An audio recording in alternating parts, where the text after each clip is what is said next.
سب سے بڑی تیاری کیا ہے کہ اپنے دلوں کو صاف کر لو. جس دل میں نفرت ہو، بغض ہو، کسی کے لیے غصہ ہو، کسی کے لیے کیا کیا جذبے ہوں، دل صاف کرنا. ہمارے گھروں میں روزانہ جھاڑو ہوتا ہے، یہاں مدرسے میں روزانہ صفائی ہوتی کہ نہیں ہوتی؟ کیونکہ دنیا کی اصل گندگی ہے تو جھاڑو ہاتھ سے نہیں چھوٹ سکتا. حرم شریف میں دیکھا کیسے چاروں طرف خدام پھر رہے ہوتے ہیں برش لے کر. کہ تمہارے مولوی شاہد صاحب بھی ایک دفعہ وہاں خدام حجاج میں گئے تھے، میں نے ان کے ہاتھ میں برش دیکھا وہی.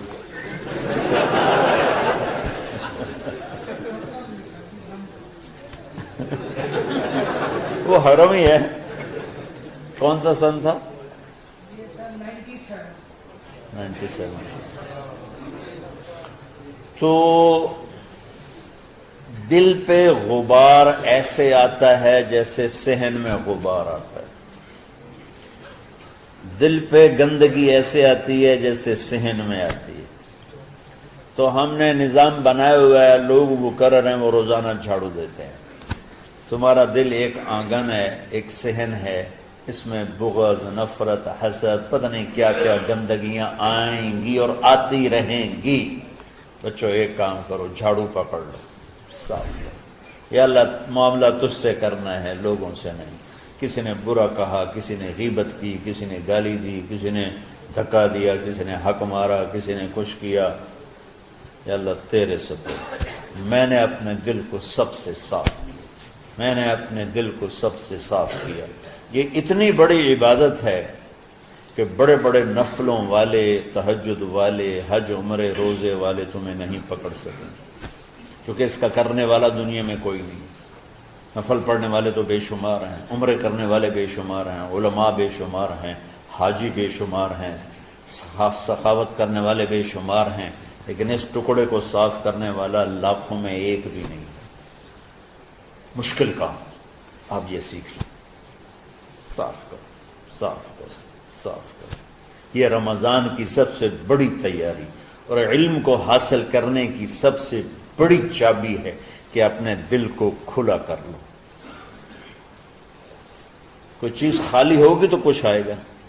جس دل میں بغض بھرا ہو، نفرت بھری ہو، حسد بھرا ہو، کینہ بھرا ہو، اس میں خاک آئے، اس میں تو علم کی ایک کرن بھی نہیں آئے گی.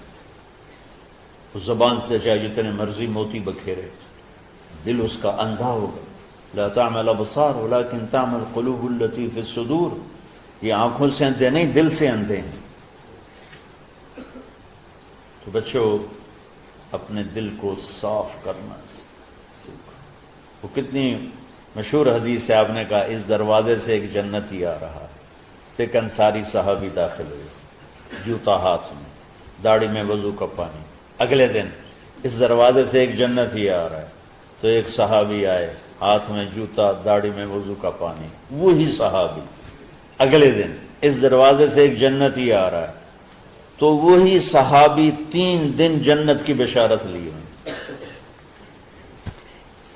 اس صحابہ کی جماعت میں ایک شخص ہیں جن کا نام ہے عبداللہ بن عمرو بن عاص. ان سے بڑا عبادت گزار صحابہ میں کوئی نہیں تھا، نہ سابقین میں، نہ متاخرین میں، نہ پہلوں میں، نہ بعد والوں میں. ان کی عبادت کیا تھی؟ ساری رات جاگنا، سارے دن کا روزہ، اور ایک ختم قرآن صبح سے شام. اتنی اللہ نے طاقت دی تھی. پھر وہ غلوب والی بات آ گئی، ایکسٹریم ہونے والی بات آ گئی. ان کی شادی والی رات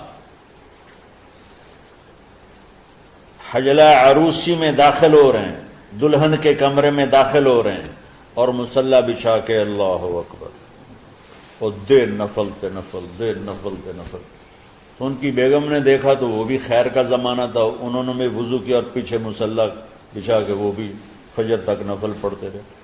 صبح ہوئی تو حضرت عمرو بن عاص رضی اللہ عنہ نے پوچھا بیٹی رات کیسی گزری؟ کہا جی ماشاءاللہ آپ کے بیٹے تو بڑے عبادت گزار ہیں، ساری رات نفلوں میں ہی گزری۔ تو وہ ان کو شکایت کر دی۔ حضرت عمر بن عاص کو اتنا غصہ چڑھا، وہ بیٹے کو تو کچھ نہیں کہا، کتنی حکمت کی بات ہے، سیدھے گئے اللہ کے نبی کے پاس، یا رسول اللہ یہ عبداللہ دیکھیں کیسا نادان ہے، اس کی شادی کی ساری رات نفل پڑھتا رہا۔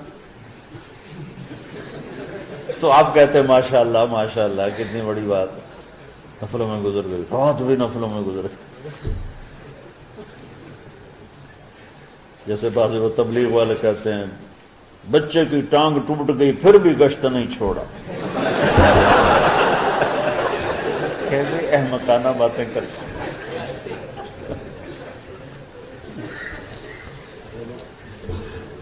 تو آپ نے حضرت عبداللہ بن عمر کو بلا کے ڈانٹا کہ تو نے مہینے میں 3 دن روزے رکھنے ہیں، بس نہیں رکھنے،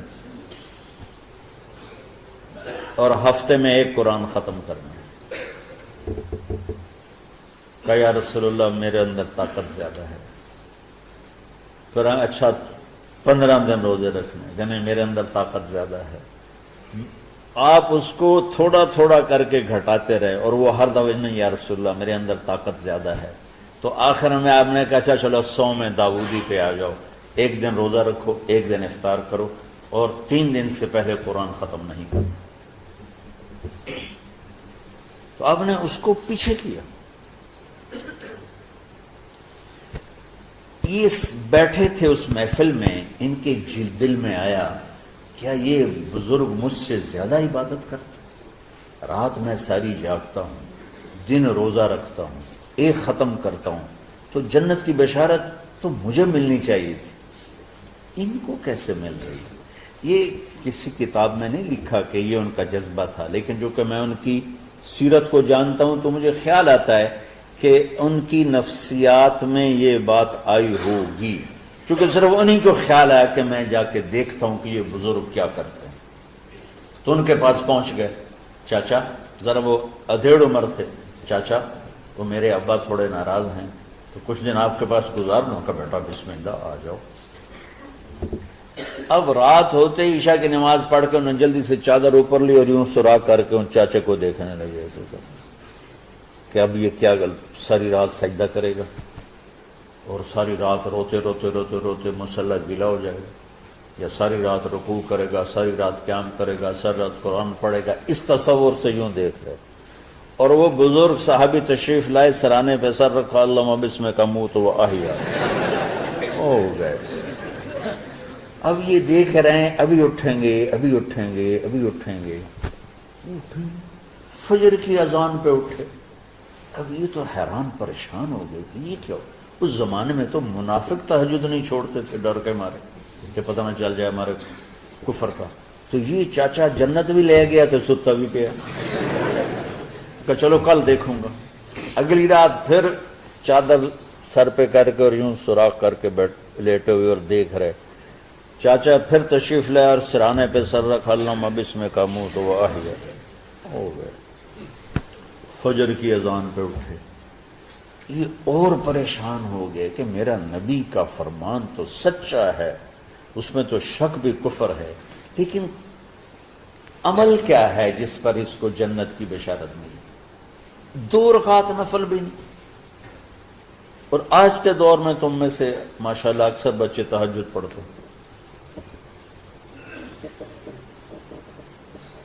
کہ 1 رات اور دیکھوں گا، تیسری رات اللہم بسمک اموت و احیا، ساری رات۔ تو تیسری رات پھٹ پڑے عبداللہ بن عمر، کہنے گے چاچا میری ابا سے کوئی لڑائی نہیں تھی، 3 دن میں تیرے بارے میں سنتا رہا، جنتی جنتی جنتی۔ میں دیکھنے آیا تھا کہ آپ کیا کرتے ہیں، آپ تو کچھ بھی نہیں کرتے ہو، ساری رات سوتے رہتے، اب کیا کرتے ہو؟ میں کہا بیٹا یہی ہے جو تم نے دیکھا ہے۔ اب ان کو سمجھ میں نہیں آ رہا کہ یہ جوڑ کیسے بٹھاؤں، ادھر جنت کی بشارت، ادھر ساری رات خراٹے، اب یہ اس میں جوڑ کیسے بٹھاؤں، کیونکہ نبی کی بات تو غلط ہو نہیں سکتی۔ تو تو اب وہ نا ایسے نا بڑے بے دل سے ہو کر واپس مڑے، پتہ نہیں کی چکر ہوئے گی کوئی گل۔ جب وہ دروازے تک پہنچے تو کہنے لگے بیٹا ادھر آنا، واپس آ گئے۔ کہا میں تمہیں اصل راز کی بات بتاتا ہوں۔ کہ کیا ہے؟ کیا ہے؟ تو یہاں ہاتھ رکھا، کہا یہ جو دل ہے نا اس میں کسی انسان کی نفرت نہیں۔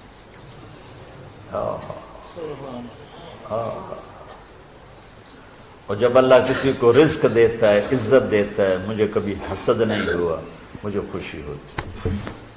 تو عبداللہ بن عمر نے کہنا تھا ہاں یہ بات ہے، نہیں، ان کو ہاذا ہوا، اچھل کے کہنے لگے ہاذا ہوا، ہاں ہاں ہاں ہاں یہی ہے یہی ہے یہی ہے۔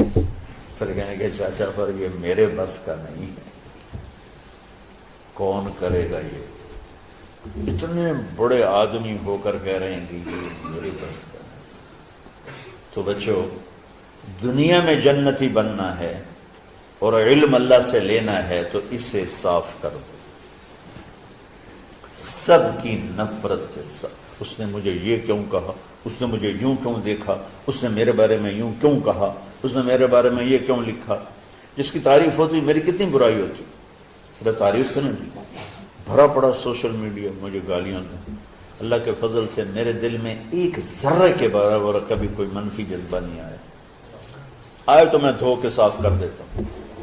یا اللہ میں نے اپنے دل کو صاف کیا، میرا معاملہ تیرے ساتھ ہے، کسی کے ساتھ نہیں۔ یہی آپ رمضان کی سب سے بڑی تیاری، علم کے حاصل کرنے کا سب سے بڑا ہتھیار آپ کو بات، یہ نہیں کہ تمہیں کتابیں یاد ہو جائیں، تمہیں اشعار یاد ہو جائیں، میں کتابوں کا حافظ تھا جب میں پڑھتا تھا، اور دیوانوں کا حافظ تھا اشعار کا، تو کچھ بھی نہیں یاد رہا، چونکہ وہ پڑھائی والے راستے پر چلا نا، اللہ نے تبلیغ میں چلایا، پھر بیماریاں آ گئیں، مصروفیتیں آ گئیں، تو وہ مطالعہ ہی ختم ہو کے رہ گیا۔